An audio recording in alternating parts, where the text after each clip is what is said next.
En bloc de la version originale. Je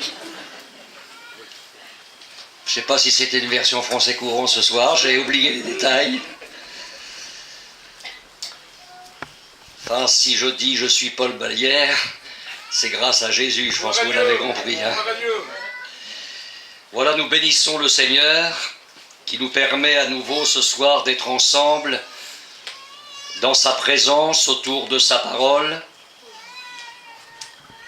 Je pense que ce qui est important pour nous, ce sont les motivations de notre cœur.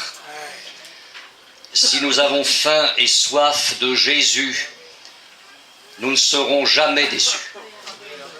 Il a dit, si quelqu'un a soif, qu'il vienne à moi et qu'il boive. Et il a promis que des fleuves d'eau vive couleraient de notre être intérieur. Et le Seigneur désire faire une œuvre profonde dans nos vies ce soir. Avant que nous lisions la parole de Dieu et que nous la méditions, nous allons prier ensemble quelques instants. Naturellement, Seigneur, nous ne sommes tout à fait incapables de comprendre spirituellement les Écritures.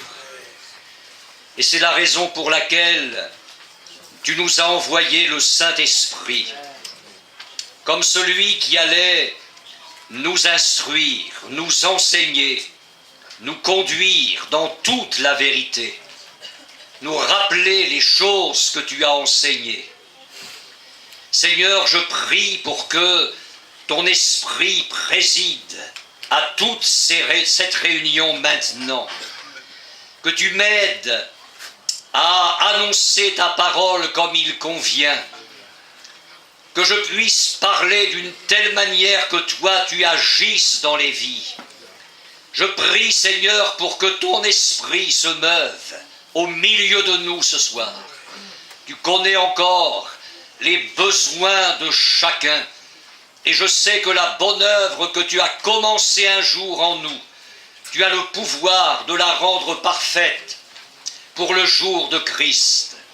Ô Jésus, que nous puissions ce soir disparaître pour que toi tu sois tout en tous, que les œuvres de Dieu soient manifestées avec puissance, que tu puisses être glorifié au milieu de nous, Seigneur. Nous nous attendons à toi de tout notre cœur. Amen.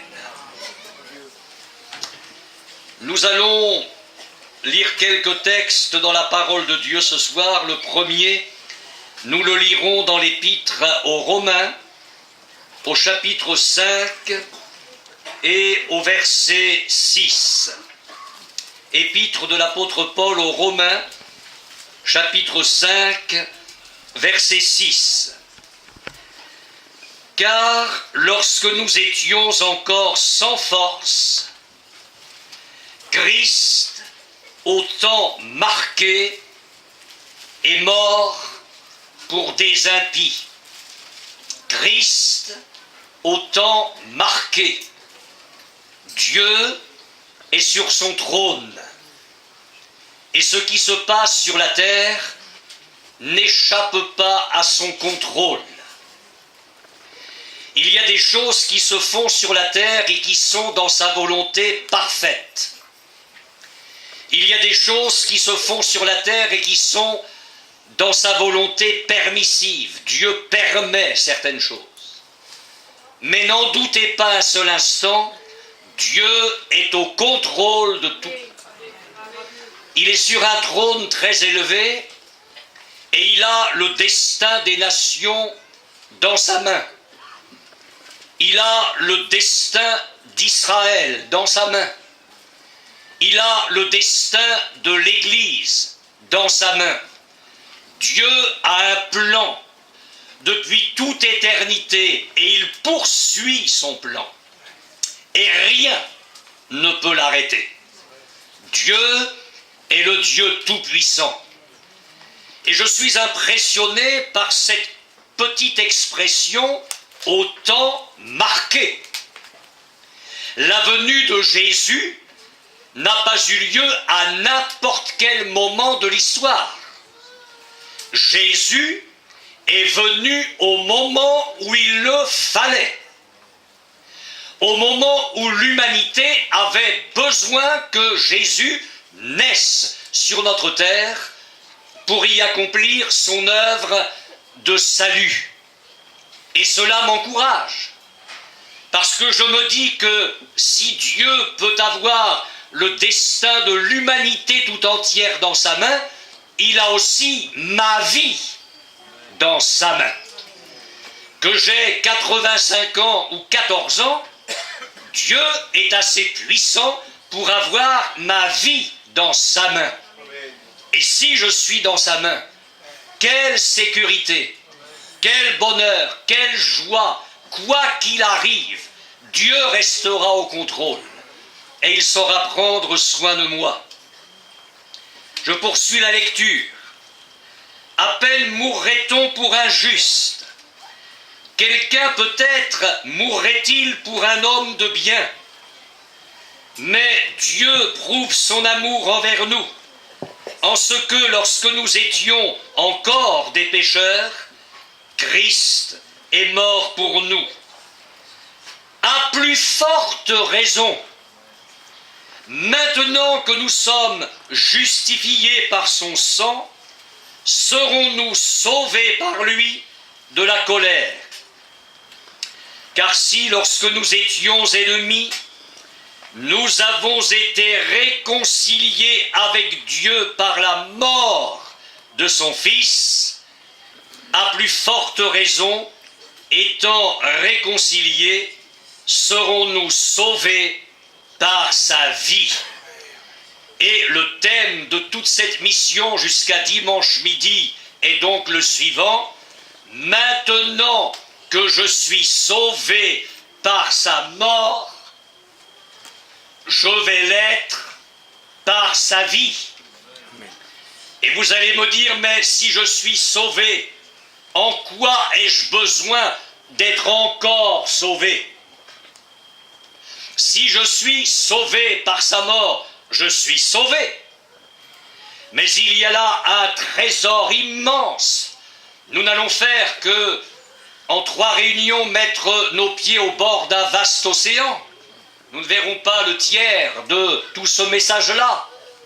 Mais il y a quelque chose de glorieux à découvrir, c'est qu'étant sauvé par sa mort, j'ai besoin, maintenant, d'être sauvé par sa vie.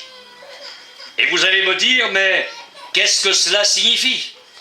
Eh bien, c'est ce qu'on va découvrir au cours de ces 3 réunions qu'il nous reste à vivre ensemble.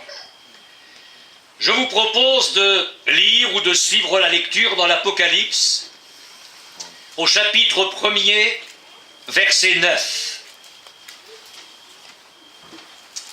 Moi, Jean, votre frère, et qui ai part avec vous à la tribulation et au royaume et à la persévérance en Jésus, j'étais dans l'île appelée Patmos à cause de la parole de Dieu et du témoignage de Jésus. Je fus ravi en esprit au jour du Seigneur, et j'entendis derrière moi une voix forte, comme le son d'une trompette, qui disait: ce que tu vois, écris-le dans un livre, et envoie-le aux 7 églises, à Éphèse, à Smyrne, à Pergame, à Thyatire, à Sardes, à Philadelphie et à Laodicée.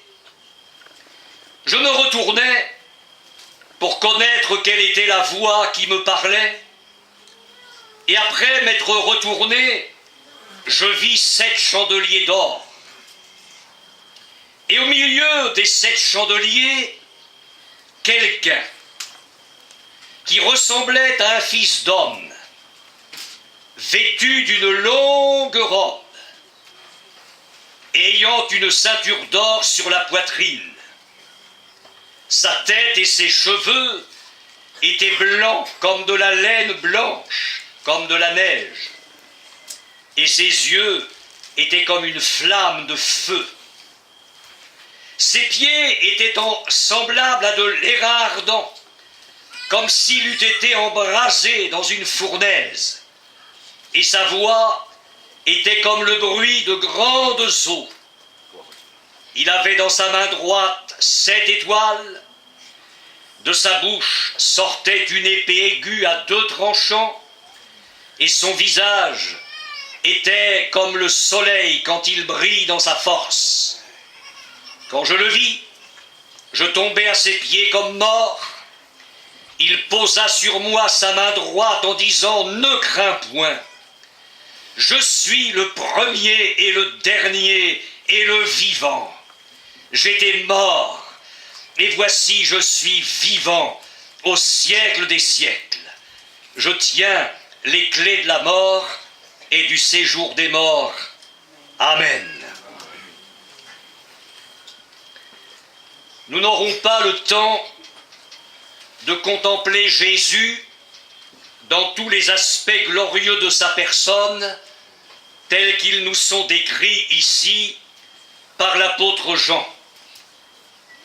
Mais je voudrais en premier lieu ce soir attirer votre attention sur l'apparence avec laquelle Jésus est apparu à Jean. Il dit, au milieu des 7 chandeliers, quelqu'un qui ressemblait à un fils d'homme. Jésus est vivant, il est ressuscité, il est glorifié, et il apparaît à Jean sur l'île de Patmos. Mais en apparaissant comme quelqu'un qui ressemble à un fils d'homme, Jésus oblige Jean en quelque sorte à jeter un regard sur le passé. Pourquoi est-ce que je dis cela? Parce que le Seigneur Jésus a pris la forme d'un homme pour accomplir la volonté de Dieu. Il a pris la forme d'un homme pour accomplir tout ce que l'Écriture avait annoncé de lui. Il ne faut pas oublier que des siècles avant qu'il ne vienne, le prophète Ésaïe avait dit ceci. C'est pourquoi le Seigneur lui-même vous donnera un signe. Voici la jeune fille deviendra enceinte, elle enfantera un fils, et elle lui donnera le nom d'Emmanuel. Le prophète Zacharie, au chapitre 6, verset 12, de son livre dit « Ainsi parle l'Éternel des armées, voici un homme, dont le nom est Germe, germera dans son lieu et bâtira le temple de l'Éternel. » L'apôtre Paul a écrit dans sa lettre aux Philippiens que Jésus n'a pas voulu conserver jalousement son rang divin, son égalité avec Dieu le Père, mais il s'est dépouillé lui-même en prenant une forme de serviteur, en devenant semblable aux hommes, et ayant paru comme un simple homme, il s'est humilié lui-même, se rendant obéissant jusqu'à la mort, même jusqu'à la mort de la croix. Et il y a de très nombreux autres textes qui vont dans cette même direction. Vous avez en mémoire l'évangile de notre Seigneur Jésus-Christ, et vous vous souviendrez qu'à plusieurs reprises, il a parlé de lui-même comme du Fils de l'homme. Jean, avant de le connaître comme le Messie, puis le suivant comme le Messie, le servant comme le Messie, a vu de ses yeux vus Jésus comme un homme. Et sur l'île de Patmos, il voit le Seigneur glorifié, mais ce n'est pas contradictoire. il ressemblait à un fils d'homme. Et Jean est comme ravivé dans le passé. Il ne doit jamais oublier ce que Jésus est venu faire un jour et le prix qu'il a payé pour accomplir cette œuvre. Mais, en apparaissant comme quelqu'un qui ressemble à un fils d'homme, Jésus va aussi projeter l'apôtre Jean vers un futur qu'il a déjà annoncé.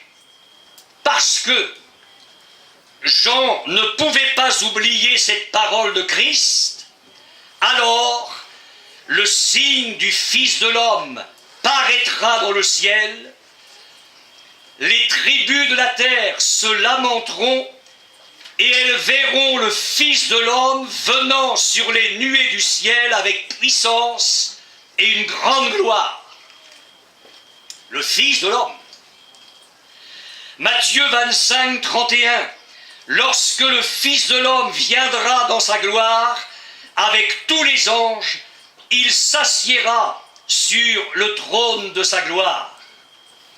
Et il y a de nombreux autres textes qui vont également dans la même direction.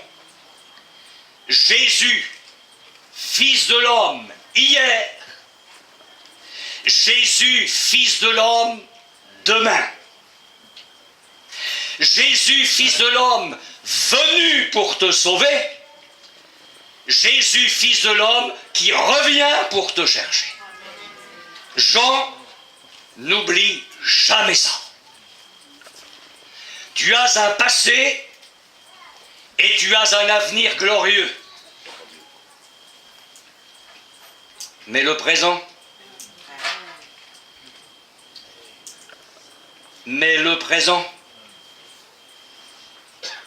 Et c'est ainsi que bon nombre de chrétiens ont le Jésus d'hier. C'est déjà bien. C'est déjà bien.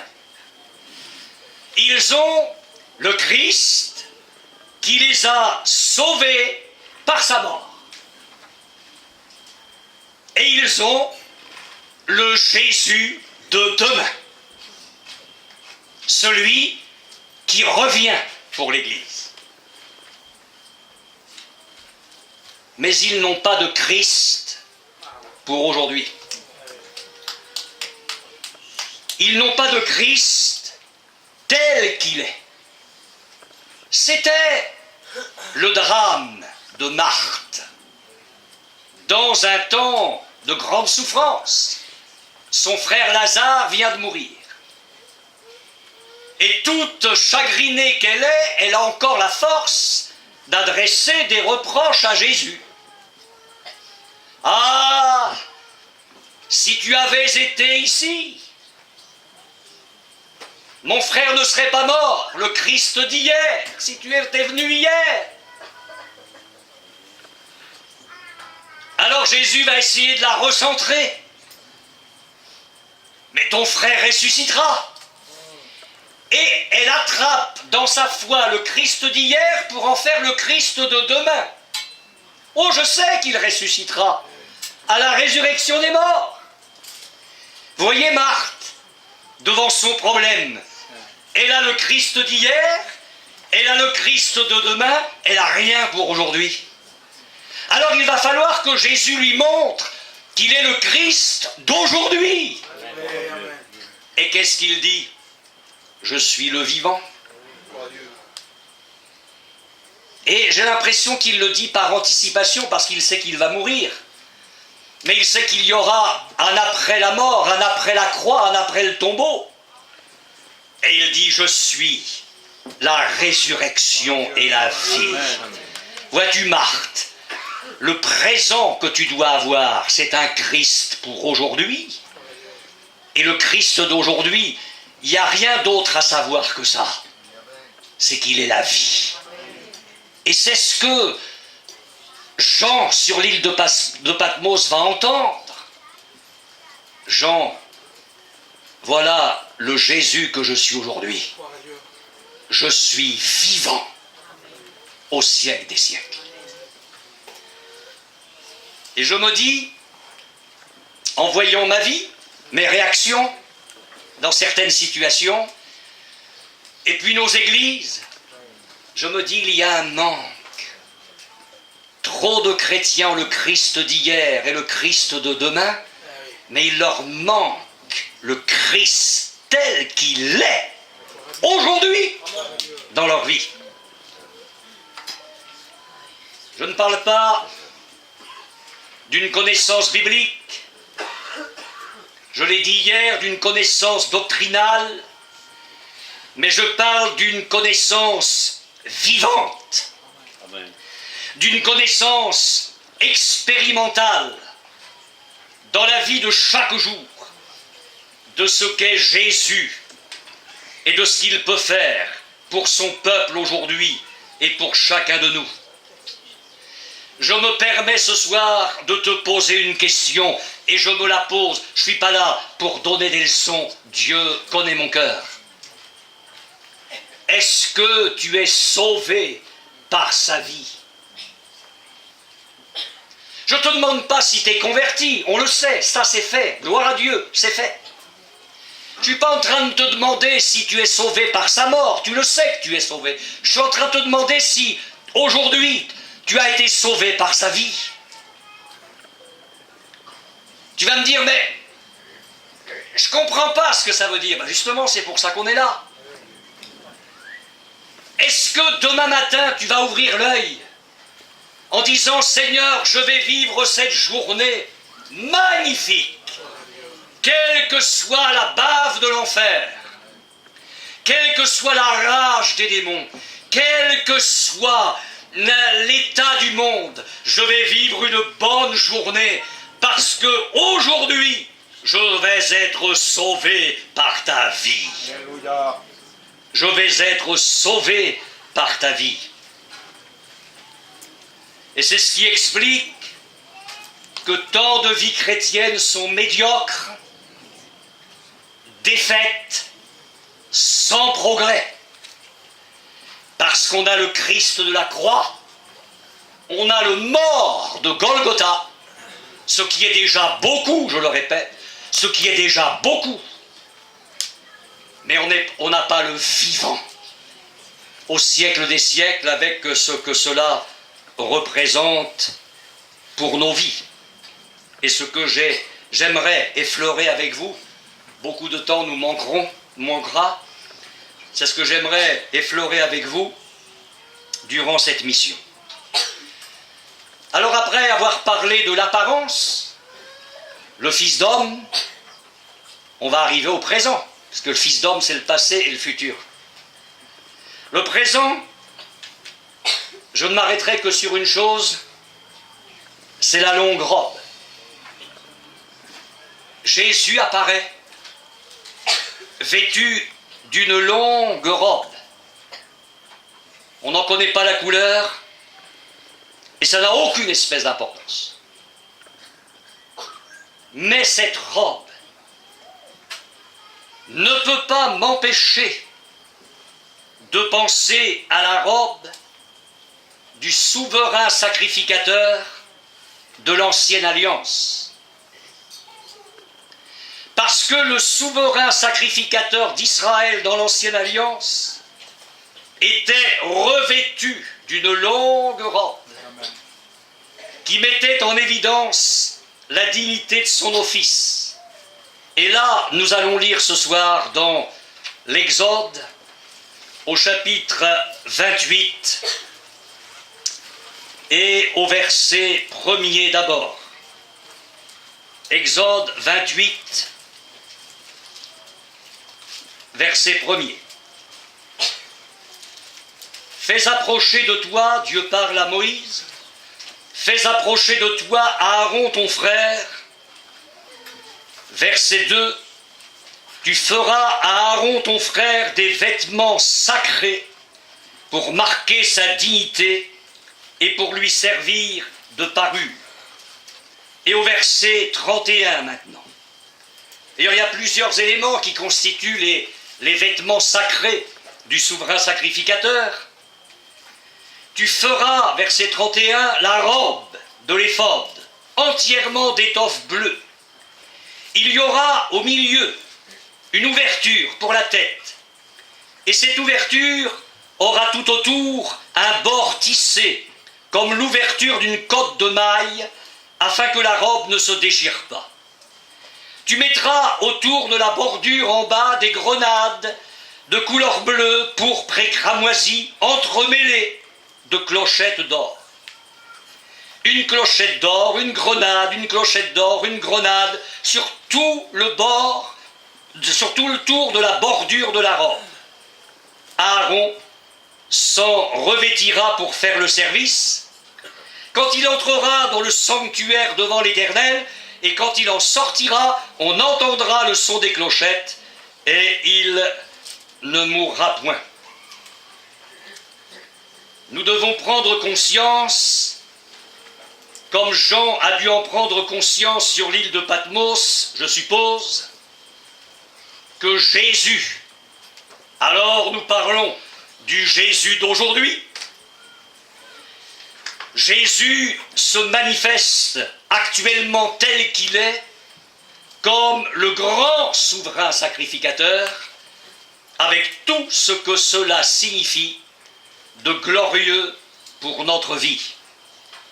Parce que, je cerne le sujet d'un peu plus près maintenant, après avoir été sauvé par sa mort, après avoir été sauvé par un Christ crucifié, nous allons être sauvés par sa vie, un Jésus qui est à la droite du Père dans le lieu très saint, notre grand souverain sacrificateur. La robe du souverain sacrificateur de l'Ancienne Alliance nous enseigne beaucoup sur la personne et sur l'œuvre de Jésus. En parlant de certaines choses de l'Ancienne Alliance, l'apôtre Paul écrit dans sa lettre aux Colossiens, c'était l'ombre des choses à venir, mais la réalité est en Christ. Alors en ce qui concerne la robe du souverain sacrificateur de l'Ancienne Alliance, elle n'était que l'ombre des choses à venir. La réalité est en Christ. C'est pourquoi je dis que la couleur de la robe avec laquelle Jésus était vêtu quand il est apparu à Jean a peu d'importance. Ce qui compte, c'est toute la réalité qu'il y a dans la personne et dans le ministère actuel de Jésus.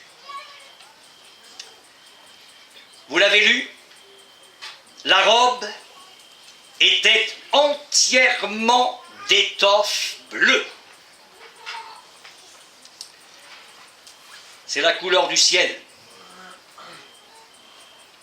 Et elle symbolise l'image, l'origine, entièrement céleste et entièrement divine de Jésus.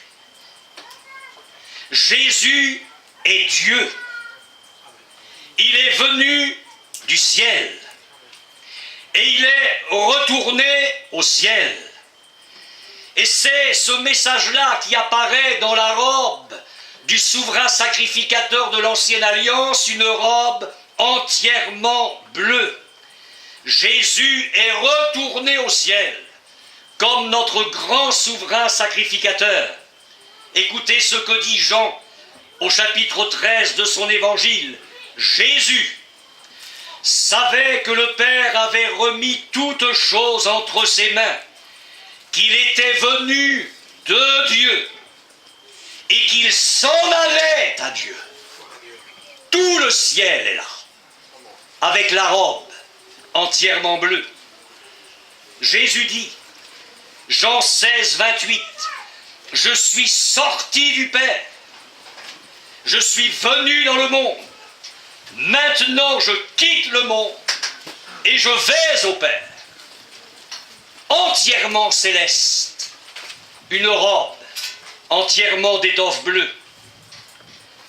Et ceux qui lisent la parole de Dieu savent que l'épître aux Hébreux nous parle abondamment de la nouvelle alliance, bien supérieure à l'ancienne.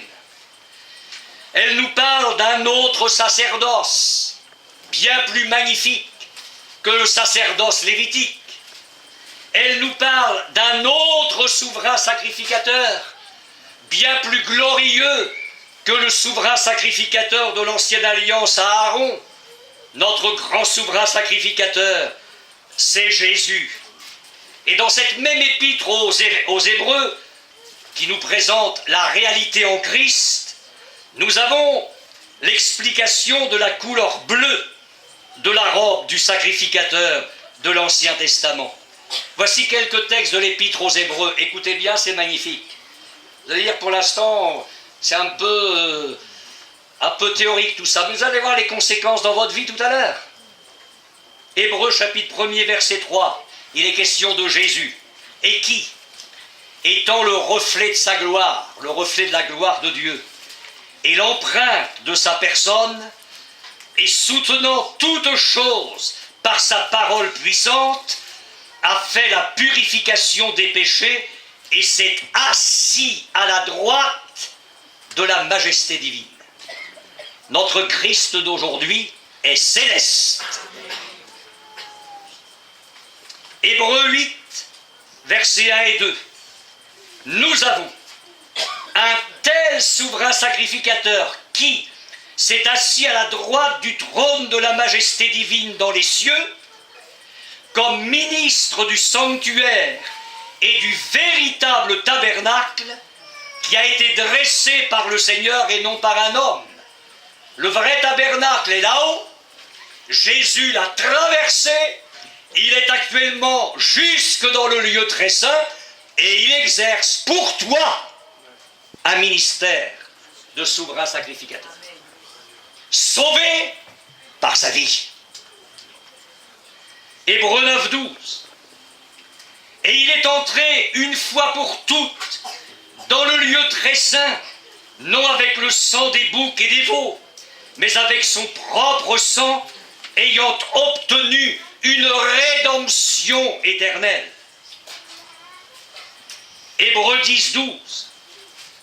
Lui, après avoir offert un seul sacrifice pour les péchés, s'est assis pour toujours à la droite de Dieu. Hébreux 9, 24. Car Christ n'est pas entré dans un sanctuaire fait de main d'homme, en imitation du véritable, mais il est entré dans le ciel même, afin de comparaître maintenant pour nous devant la face de Dieu. Tu es sauvé par sa mort. Maintenant, il comparaît en permanence pour toi devant la face de Dieu. Et c'est ainsi que tu es sauvé par sa vie. La couleur bleue de la robe du souverain sacrificateur de l'ancienne alliance nous parle donc de la position actuelle de Jésus. C'est désormais au ciel qu'il exerce son ministère de grand souverain sacrificateur. Et de très nombreux textes de la parole de Dieu éclairent cette pensée. Je n'ai pas le temps de vous les citer tous. En voici 2 ou 3. Marc, chapitre 16, verset 19. Le Seigneur, après leur avoir parlé, fut enlevé au ciel. Et il s'assit à la droite de Dieu. Jésus dit dans Jean 14, 28, « Si vous m'aimiez, vous vous réjouiriez de ce que je vais au Père. » Mais pourquoi ? Mais parce qu'après avoir été sauvé par ma mort, vous allez être sauvés par ma vie. Et dans Jean 17, je vous l'ai déjà dit cela, dans des séminaires précédents, Jean 17, c'est la prière sacerdotale de Jésus. Il est encore sur la terre, mais c'est une prière par anticipation, c'est-à-dire qu'il prie comme s'il était déjà le souverain sacrificateur, comme si la croix était déjà passée, comme s'il était déjà ressuscité, comme s'il était déjà glorifié. La preuve, c'est que dans cette prière, alors qu'il est sur la terre, il dit « Je ne suis plus dans le monde ». Donc c'est une prière par anticipation. Il prie comme notre grand souverain sacrificateur. Et voilà ce qu'il dit, entre autres. « Et maintenant, toi, Père, glorifie-moi auprès de toi-même de la gloire que j'avais auprès de toi avant que le monde fût. » Un peu plus loin dans sa prière, il dit « Je ne suis plus dans le monde et je vais à toi. » Un peu plus loin dans sa prière encore, « Je veux que là où je suis, ce que tu m'as donné soit aussi avec moi. » Mais si ce n'était pas une prière par anticipation, quand il a dit ça, il était sur la terre. « Je veux que là où je suis, ce que tu m'as donné soit aussi avec moi. » Mais ils y étaient sur la terre. Non, non, Jésus apparaît là comme notre grand souverain sacrificateur dans le ciel qui prie son Père et qu'il dit « Là où je suis, je veux que ce que tu m'as donné soit aussi avec moi. » Alors, tu vas me dire « Bah oui, j'y serai un jour. » Ah oui, mais justement, c'est pas ça qui nous intéresse. Parce que ça, c'est le Christ de demain.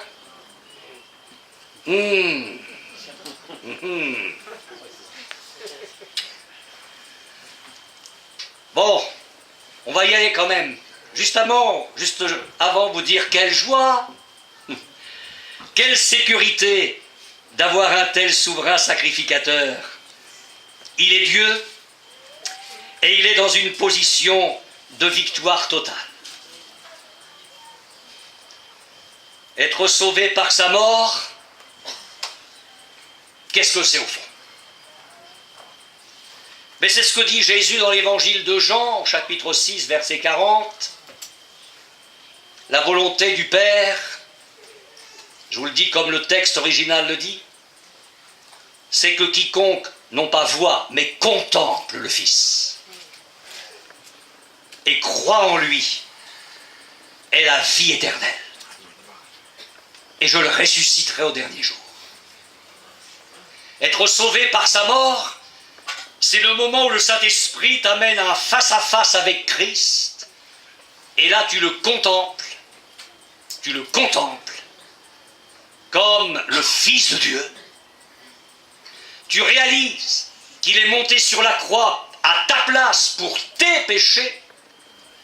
Et tu places ta foi dans cette œuvre-là en disant « Je ne pourrai jamais être sauvé par mes œuvres, par mes mérites, par ce que je peux essayer de faire pour me racheter, mais Jésus a pris tout mon péché sur lui et il a été puni à ma place. Maintenant je crois dans ce sacrifice substitutif. Jésus a été mon substitut, il a pris ma place dans le châtiment, dans la colère de Dieu. La justice de Dieu a été satisfaite. Dieu a jugé mon péché sur son Fils. Et maintenant Dieu est prêt à m'accepter si je me repens. Alors je me repens de mon péché. Je reconnais ma souillure et je demande pardon à Dieu et je lui demande de me sauver. Et là, tu es sauvé par sa mort. Le contempler. Porter les regards sur le crucifié de Golgotha. Il avait repris une image de l'Ancien Testament comme Moïse éleva le serpent d'airain dans le désert. Il faut de même que le Fils de l'homme soit élevé, afin que quiconque croit en lui ait la vie éternelle. Mais qu'est-ce qui s'est passé dans le désert? Des serpents brûlants mordaient le peuple. Des vieillards, des adultes, des jeunes, des adolescents, des enfants. Et les gens tombaient morts. C'était terrible.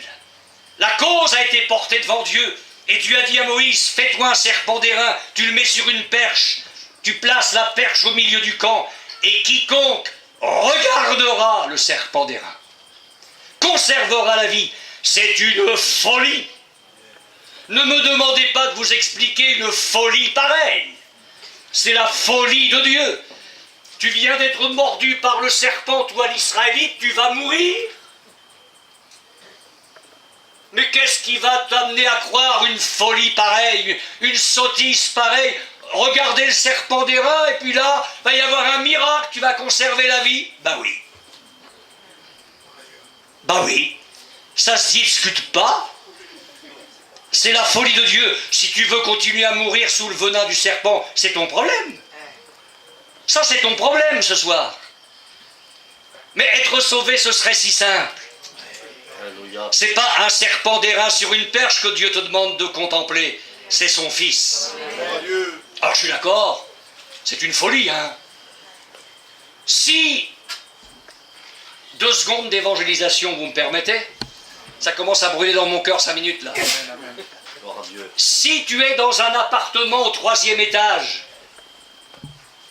et que le feu brûle, ça prend de partout, il n'y a qu'une issue, c'est la fenêtre, non pas pour te suicider, mais pour tomber dans les bras d'un pompier qui va te prendre et qui va te descendre de la grande échelle. Vaut mieux que le pompier soit vivant. Parce que s'il est mort, je ne sais pas ce qu'il va faire. Ce matin, Louis Sau parlait, en prenant une image d'un homme qui se noyait et qui a été sauvé dans sa noyade par un autre, un maître sauveteur qui était là. Alors, le gars, il se débat dans l'eau, à un moment donné, il coule, et le sauveteur plonge et le ramène. Parce que le sauveteur est vivant. Mais alors là, être sauvé par un mort, c'est complètement fou, ça. Il est en train de mourir, couronné d'épines, des clous dans les mains, dans les pieds. Il est là, défiguré, meurtri de partout. Son visage ne ressemble même plus à celui d'un homme. Il est comme un agneau à la boucherie. Le sang coule de partout, de partout. Et le diable te dit, tu crois que c'est un mort qui va sauver ta vie? Qui va te sortir de la drogue? Qui va changer ton foyer? Qui va sortir la pourriture de ton cœur? Un mort? Ben oui, un mort. Amen, gloire à Dieu. Parce que c'est le plan de Dieu, c'est la méthode de Dieu. L'évangile, c'est tu es perdu, tu es mort et tu vas être sauvé de la mort par un mort. Sauvé par la mort de son Fils. Si seulement ce soir, il y avait au milieu de nous un enfant, un adolescent, un jeune, un adulte, un vieillard, pour croire à une folie pareille, sa vie serait changée. Et je t'invite à contempler le Fils, mourant sur la croix, et à lui dire simplement, oui, j'accepte cette folie. Tu m'as aimé à faire mourir Jésus à ma place. J'accepte le crucifié de Golgotha dans ma vie. Ce soir, je lui donne ma vie. C'en est assez de mon orgueil, de mes raisonnements, de mes résistances, de ma folie. Ce soir, je capitule et je lui donne ma vie. Il te sauverait. Il te sauvera. Je m'adresse maintenant aux chrétiens. Qu'est-ce qu'être sauvé par sa vie? C'est toujours avoir les regards sur Jésus. Et je sais que je ne vous choquerai pas parce que vous commencez à cheminer avec moi dans la pensée de cette mission. C'est contempler Jésus, non plus comme le crucifié de Golgotha, mais le contempler comme le glorifié du ciel et placer notre foi en lui. Et là, je voudrais vous donner quelques textes chocs. L'auteur de l'Épître aux Hébreux, s'adressant à des chrétiens, dit « Jésus, nous le voyons, couronné de gloire et d'honneur. Non pas nous le verrons, mais nous le voyons. » Laodicée, tu dis que tu n'as besoin de rien. Tu es aveugle. C'est pour ça que tu es tiède. Je te conseille vivement d'acheter de lui un collyre pour oindre tes yeux. Il faut qu'il guérisse la Bartimée moderne pour que l'Église aveugle voie son Seigneur, couronné de gloire et d'honneur. Et vous savez pourquoi nos journées sont si fades? Parce que nous les vivons avec un Christ d'hier, parce que nous les vivons seulement avec une espérance de demain,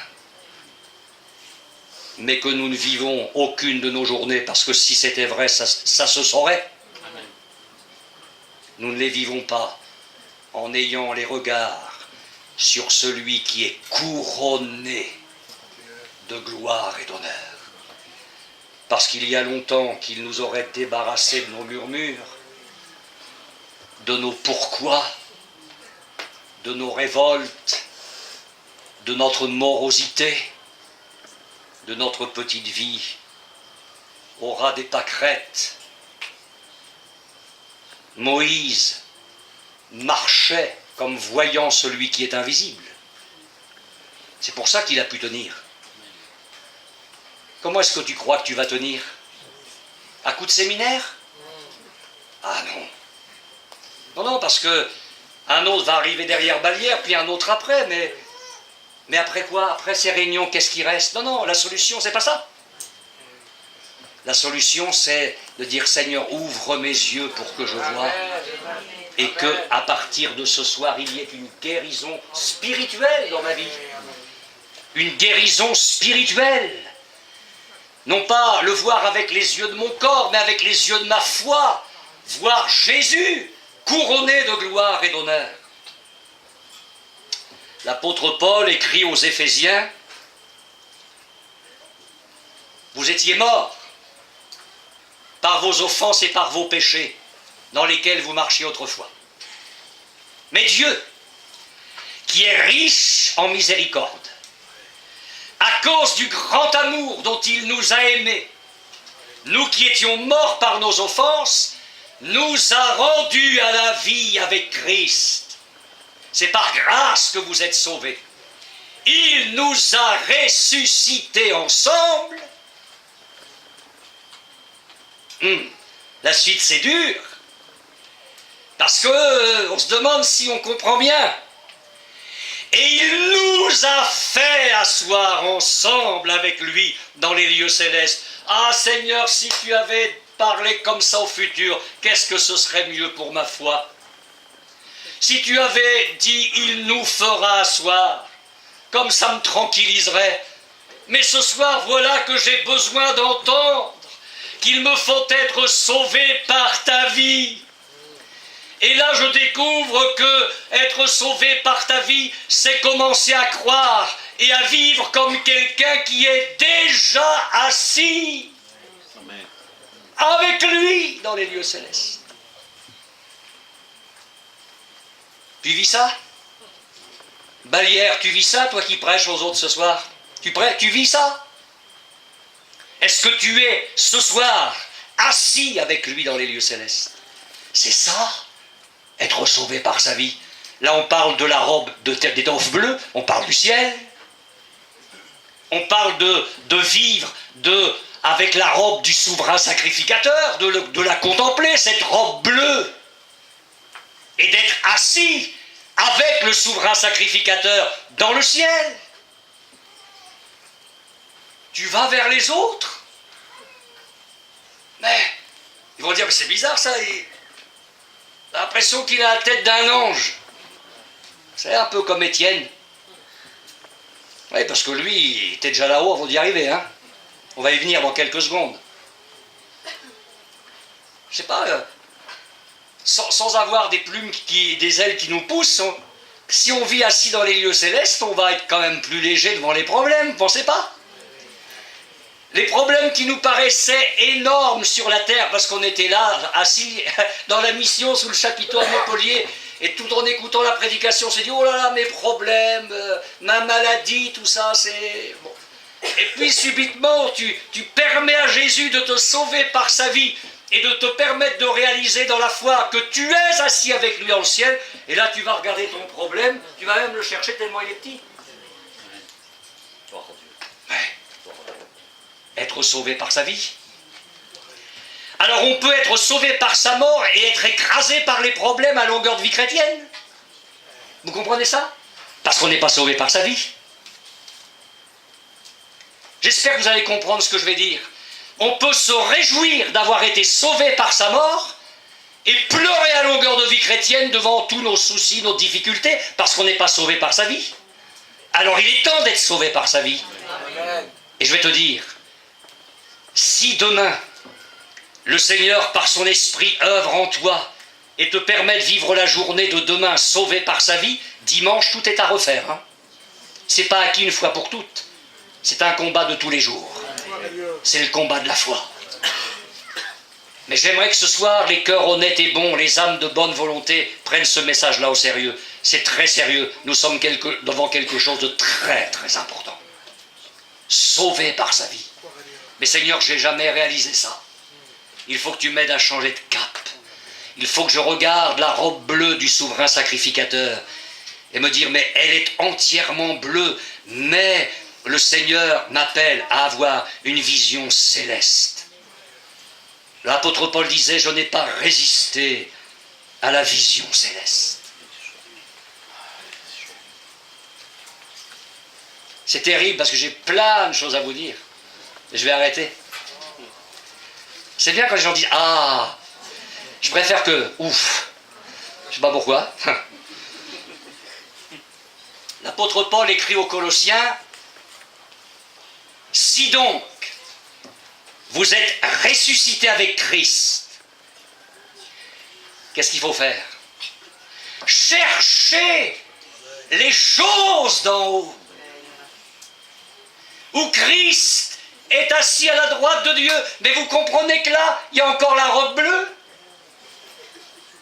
Cherchez les choses d'en haut, où Christ est assis à la droite de Dieu. C'est pas le culte des anges que je vais chercher, aussi glorieux que puisse être Gabriel et les autres. C'est pas ça qui m'intéresse dans le ciel. C'est celui qui est assis à la droite de Dieu et qui est mon grand souverain sacrificateur.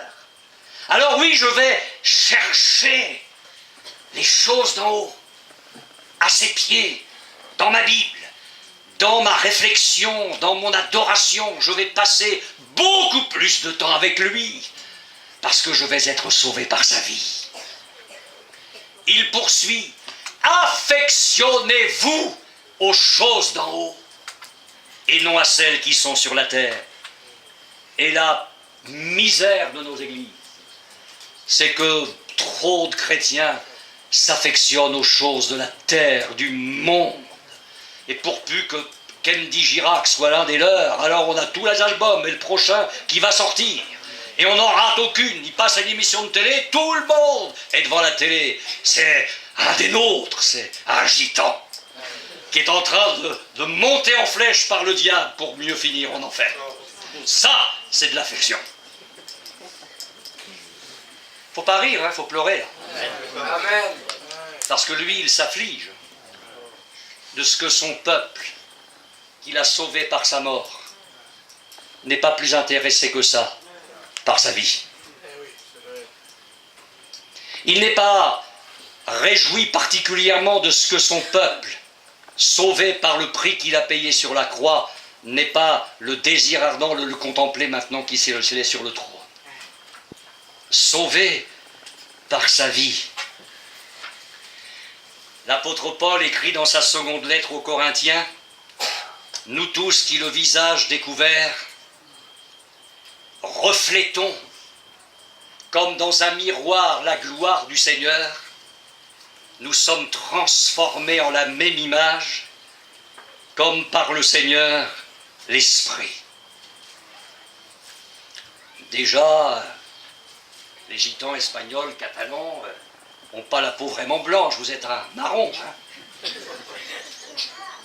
Mais je vais prendre le cas d'un sédentaire un peu caché d'aspirine, vous voyez, bien blanc. S'il passe des heures et des heures et des heures au soleil, ça va se voir, il change de couleur. Le soleil imprime une marque sur lui. Vous ne sortirez jamais indemne. de votre communion puissante avec Christ, quelque chose de sa gloire va se manifester en vous. Sa vie, sa victoire, sa joie, son épanouissement. Vous savez que quand Moïse, et c'était l'Ancien Testament, est descendu de la montagne, la peau de son visage rayonnait. Ce qui était vrai pour l'Ancienne Alliance, l'est vrai spirituellement dans la Nouvelle. Oui, notre vie va rayonner si nous commençons à vivre le salut par sa vie. Et c'est quelque chose qui doit se vivre jusqu'à notre dernier souffle. Je pense à Étienne, dans quelques minutes, il va mourir sous les pierres. Et alors qu'il a devant lui une foule qui grince des dents, qui rage de haine, lui, il comprend que ça ne sert à rien de regarder ça. Alors il lève les yeux en haut. Et il va même donner son témoignage public qui va être le coup de grâce pour lui. Il dit « Je vois le ciel ouvert et le Fils de l'homme debout à la droite de Dieu. » Qu'ils lancent leurs pierres, qu'ils le lapident comme une bête sauvage. Le Saint-Esprit ne dira même pas qu'Étienne est mort, mais qu'il s'endormit. Il est mort en contemplant le souverain sacrificateur. Et si tu peux être sauvé par sa vie, quand bien même tu aurais une foule d'ennemis, quand bien même des gens, des païens, des vrais, des fronts, des durs, ou des faux frères. C'est ce que c'est qu'un faux frère? C'est un frère, mais il est faux. Quand bien même ceux-là aussi auraient les pierres pour te lapider, lève les yeux là-haut. Tu vas voir, ça change les choses. Être sauvé par sa vie. Le temps me manque pour vous parler du bord tissé, là, autour du cou, pour que ça ne se déchire pas. Le temps me manque pour vous parler des grenades et des clochettes au bas de la robe, couleur bleue, pourpre, cramoisie. Là aussi, il y a quelque chose que le Saint-Esprit, pour on sait bien que tout ça, c'est pas écrit pour rien. Mais on va s'arrêter là. Et au moins qu'il y ait ce désir dans notre cœur, Seigneur, je suis au tout début de la vie chrétienne, j'ai même pas compris quel en était le secret. Sauvé par ta vie. Il faut que maintenant cette vie-là, elle soit déversée en moi, dans mon cœur, jour après jour. Une vision rafraîchie, renouvelée de Jésus. Il faut que le Saint-Esprit prenne du ciel et le communique dans mon cœur. Il faut que je sois quelqu'un du ciel sur la terre. J'y viendrai peut-être demain, mais il y a un verset très impressionnant dans l'Épître aux Hébreux. Il est dit « Frères saints qui avaient part à la vocation céleste, considérez l'apôtre et le souverain sacrificateur de la foi que nous professons. » Je vais juste laisser ça sur votre cœur. Frères saints qui avaient part à la vocation céleste. Notre appel est céleste. Notre appel est céleste. Alors il faut vivre comme des gens qui ont le ciel dans le cœur.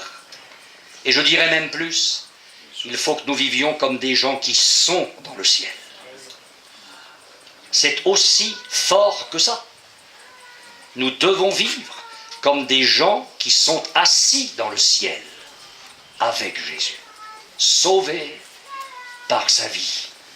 Seigneur, aide-moi à le comprendre avec mon cœur ce soir et aide-moi à entrer dans ce fleuve de victoire extraordinaire pour ta gloire.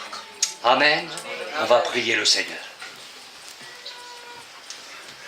Nous prenons conscience, Seigneur, que nous sommes là, au bord d'un fleuve magnifique, puissant, glorieux. Et en même temps, nous sommes affligés de notre ignorance, de notre pauvreté. Nous avons besoin de découvrir le Christ d'aujourd'hui, tel que Jean l'a contemplé à Patmos, le vivant,